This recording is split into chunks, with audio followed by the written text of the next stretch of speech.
Hello, this is Sylvia Sanchez and welcome to my DIY Stamping Fun Studio.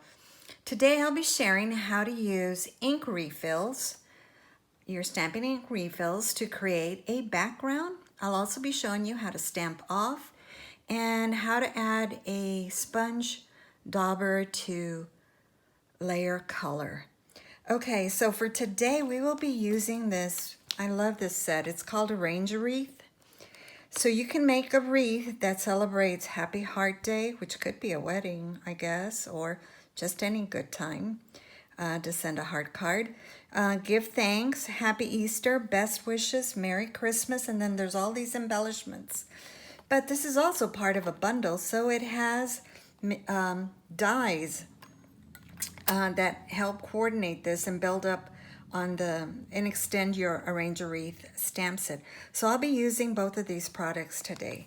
So first off, what we're going to do is we are going to create our background. This is the card that we're going to be making today. I really love this little quail and a sign, and it's got the very beautiful In Good Taste Designer Series, the In Good Taste Designer Series paper, which has a lot of photorealistic images, lots of different wood textures, textile textures. It's really a very versatile designer series paper, or pattern paper package. As you can tell by the scraps, I've really used a lot of this for different kinds of cards. So today we will be using that. Okay, so first off, let's create our beautiful fall wreath. And so what you need is a piece of watercolor paper. You can also use the shimmer paper. Those hold up well with water. You'll be adding water, so regular cardstock is just not going to hold up very well. So normally I would have this somewhere else, and we're just going to take our mister and we're going to just wet our watercolor paper. I'm just spraying it. And what that does is it allows your colors to run. And then I'm going to take this little palette, and what I've done is I have some ink refills for my ink pads, and this is Daffodil Delight, and you just need a few drops. You don't need a whole bunch because you're going to wet it down. And then this is Pumpkin Pie,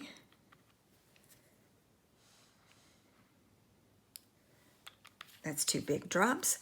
And then it's Cajun Craze, and I don't know if you noticed it, but I have all the re-inkers for all my ink pads. And it was kind of hard to see the label. So what I did is I just took a hole punch and with the same color cardstock, and I just glued that on top. Helps me identify it quicker. All right, so now we're going to take our mister again, and then I'm just adding a squirt or 2 into my palette. And I'm going to take one of our new water brushes, and I'm just going to drop in color. Since this paper, the watercolor paper, is wet, it's going to let the color move.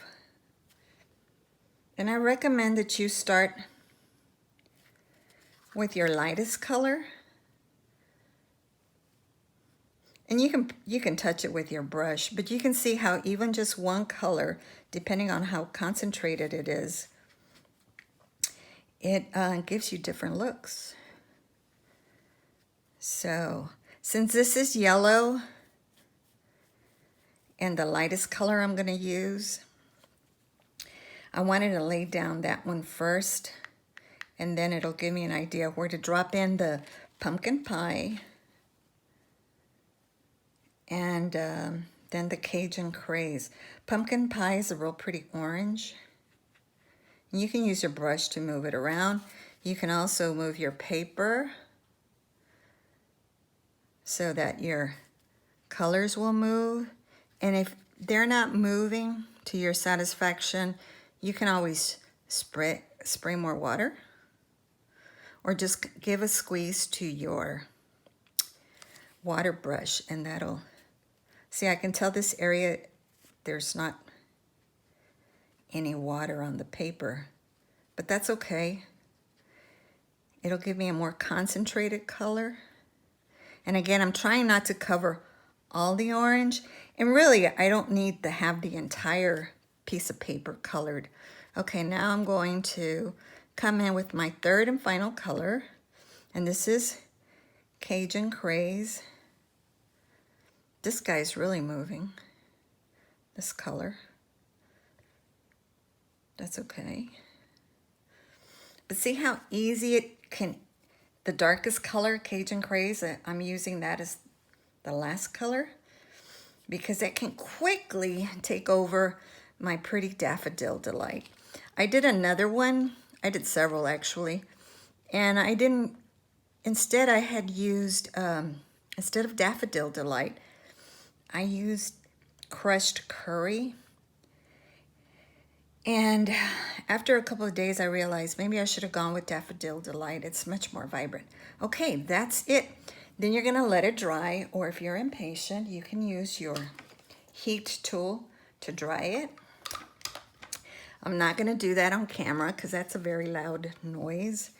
Then you just set this aside to dry. I'll show you a few that I've done already. This was with crushed curry, pumpkin pie, and Cajun Craze.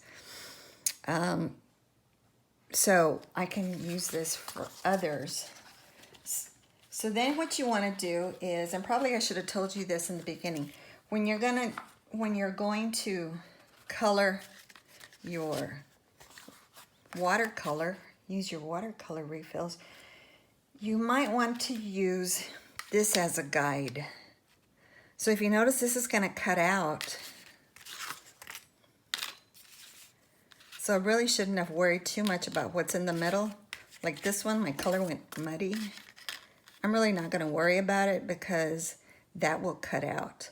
Okay, so then you just position this beautiful leafy die, and you really need to have two colored panels. These I dried with my heat tool. Okay, if you don't like the way something is working, just turn your paper and work on the back side. That's a cool thing. Paper has two sides, remember that. Okay, so then you take your die cutting machine, you run it through your die cutting machine, and you need to die cut two. So here are the two that I'll be working with. And as you notice, some have more yellow, some have more orange, and some have more Cajun Craze. That's okay. We want to have the look of fall. So then I'm using Early Espresso. And this is 11 by 4 1/4, and I've scored it at 5 1/2. And then I'm going to just use my bone folder to make that a good crease. And then here is a piece of Designer Series paper in good taste, 5 1/4 by 4. Don't worry about writing all of these dimensions down. If you will go to my website and look for Tuesday's post, which is, September the 18th, you can find all the dimensions on how to create this card. Okay, I can tell already since I was talking and putting my glue, I think that's too much glue. Normally I go dot, dot, not a lot. Okay, so then center your Designer Series paper onto your cardstock. This will be my front. Yeah, definitely too much glue. You can take a baby wipe, get rid of that, or wait until it dries and then use your glue eraser, and that works perfect. All right, so now let's go and assemble our wreath. And again, just a few dots here and there. Not a lot. The good thing about this liquid glue is that it will dry clear, but you can always use your little gummy eraser.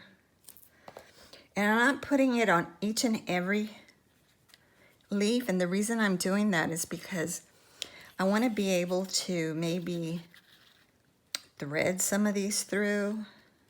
So, you know, kind of make it a twiny, or not twiny, intersecting or overlapping, that's the word.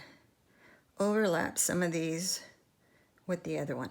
And I'm not lining it up directly. You want to kind of have them offset to just have the look of a bigger wreath. And I notice I have a lot of Cajun craze here, so maybe I'll move this over here. We're trying to create a fall wreath. Okay, set that aside. Now the second technique I wanted to show you is using this little quail image. I think it's a quail, but you can also use it as a partridge for your partridge in a pear tree. So what I'm going to use is, let's use our soft suede. I'm taking soft suede, but if I was to stamp this just that way, the entire bird will be in soft suede. And that's not what I want. I want to have a more realistic looking quail.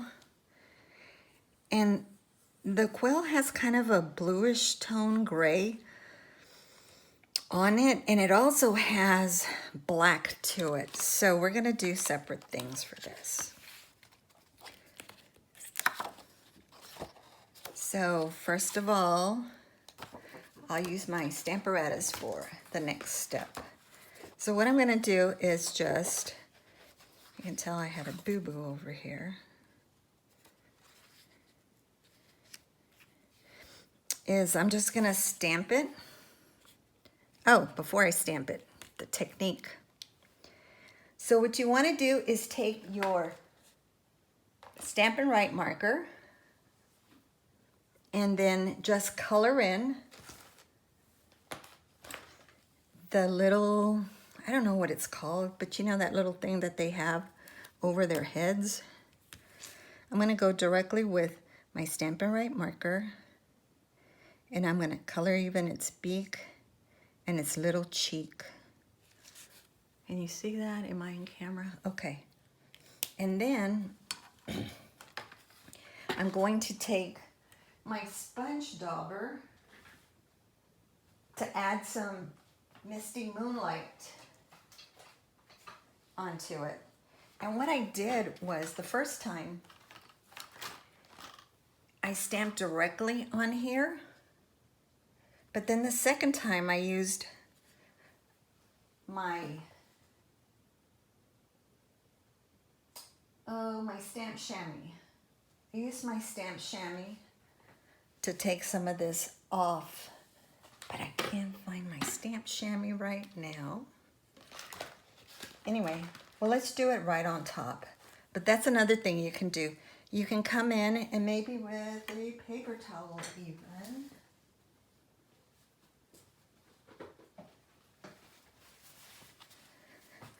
I'm just gonna blot some of this color. I'm not taking it completely off. I'm just blotting it, okay? It works a lot better when you use your stamp chamois, and I don't know where it disappeared. Okay, taking my Misty Moonlight dauber. And if you notice, I don't know if you can see this, I have a lot of sponge daubers. And so I want to dedicate one to each ink pad. And so what I did, I just wrote Misty Moonlight on a piece of paper. Normally, I take one of these labels, especially the one in Japanese, since I don't read Japanese, And I'll wrap it around here so I'll know it's that. But this was too dark. Okay. So now, open up our Misty Moonlight. And what we're gonna do is just dab some color right over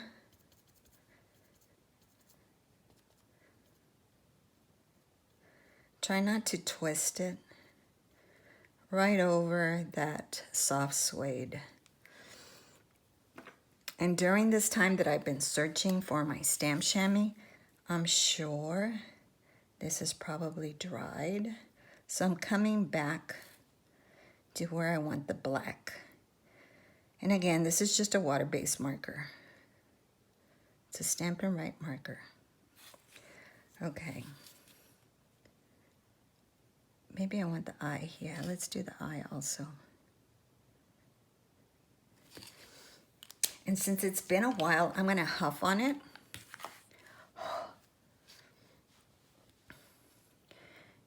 And then stamp it. And I always leave it, always stamp and hold for about 2 or 3 seconds just so that the ink will be absorbed. And that's perfect. See how I got different shades? Because really, a quail has more than one shade. So that's just some way to give it some interest. And then we will take our die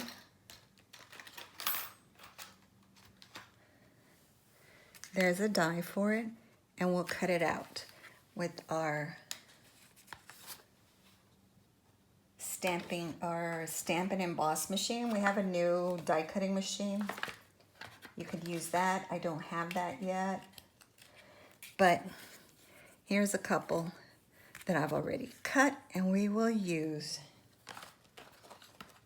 Okay, well, now let's get to stamping our sentiment that says give thanks. And for that, we are going to use, let me put this aside. We're going to use the Stamparatas.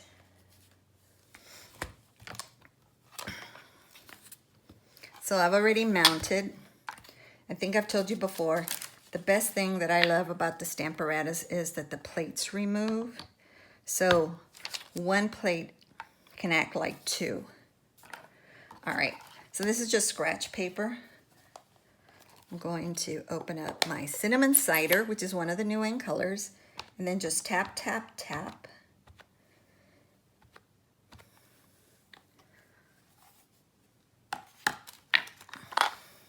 And I can tell I have good coverage right there, but that's a little too dark. So that's why I have this scrapbook paper here. You're gonna stamp off to get some of that very intense color off of it. And now we're going to take our, so now I'm gonna stamp again. I always make sure that these corners, the paper stays on this corner. Another trick I have is you can use your magnets, or you can always use a piece of masking tape or painter's tape. Make sure you have it's inked. Don't worry, it's gonna be lighter. That's what we want. And so then I'm gonna flip my plate over and stamp the sentiment that says, give thanks. So this can be a thank you card. It can also be a Thanksgiving card. I think I'm gonna give this as a stamp, as a Thanksgiving card. Okay, and now just ink again. This time I'm using soft suede. And make sure that this is in the corner. My paper is stuck in this corner.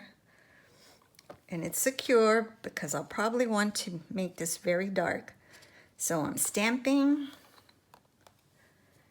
I like it but I would like for it to be darker.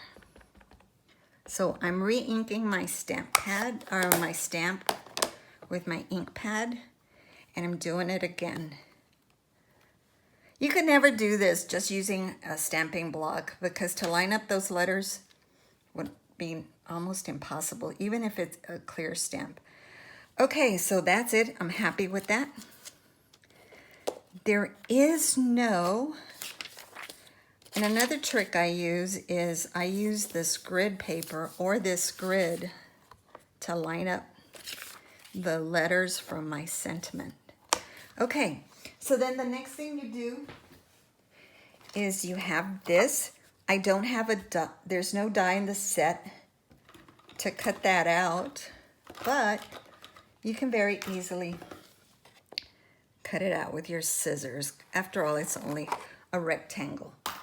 Okay, I'm gonna let you watch me do that, but I do have one already cut out in my little box of prepped materials. Okay, so here it is cut out. It's rather stark when you first cut out the edge. As you can tell, I'm very vanilla. One thing I like to do just to add additional dimension is to take a sponge dauber.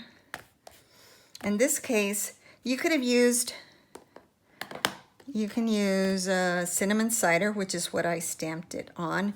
But since my background is really dark, I decided to use soft suede. And then I'm just taking and lightly coloring the edge. And what that does is it really takes care of that, those harsh, very vanilla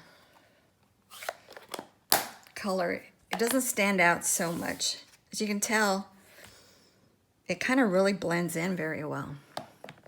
All right, so then one of the last steps, we're on the home stretch here, is this beautiful die, bow die, has, you can just use this one die to cut that out, but there's actually a loopy die also, has extra loops. So that's what I did. So you kind of figure out which way it'll look better. I think I like that. Or should I do it this way? Either way will look nice. I think I like it the other way. So what I do is I'm just taking a glue dot, but you can use adhesive. Taking a glue dot, and this is the biggest part, so I'm gonna get my glue dot, position over my bow, and then just use dot, dot, not a lot, remember. Position it over my wreath. Cool, I like that. What's really cool is instead of a ribbon bow, this is flat, so it'll be pretty easy to stick it in an envelope and you won't have to pay extra postage. Okay, so now we're going to make sure we get our little sign in here. Notice, remember I said don't put it on every leaf because you want to tuck this little sign in and maybe have a little leaf going over it. Don't cover up the word.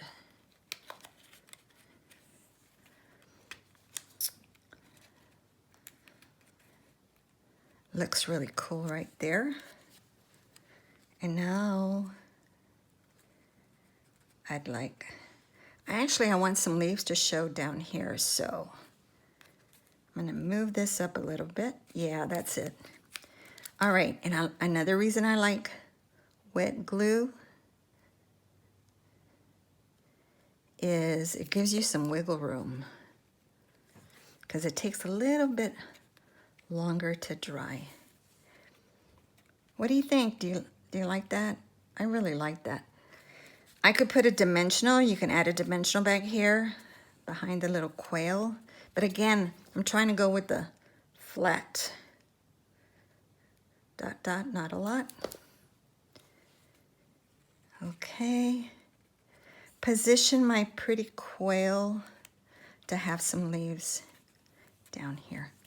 And that's it. Really simple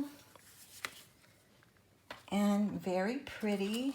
And then since this is so dark, you want to put in a piece of cardstock. And I have one already pre-cut. And this inside is 5 1/4 by 4 inches. And again, this is on my blog. And my blog is DIYstampingfun.com. So DIYstampingfun.com. All right, and again, I'm doing dot, dot, not a lot. I remembered this time. And here's my chamois on this side all this time. And I also, since I had all these little scraps, I added just a sliver, just a little piece of the same DSP I used in the front, just to give it a little bit more interest to it. It looks all tied together. And so there you have it. 2 beautiful cards.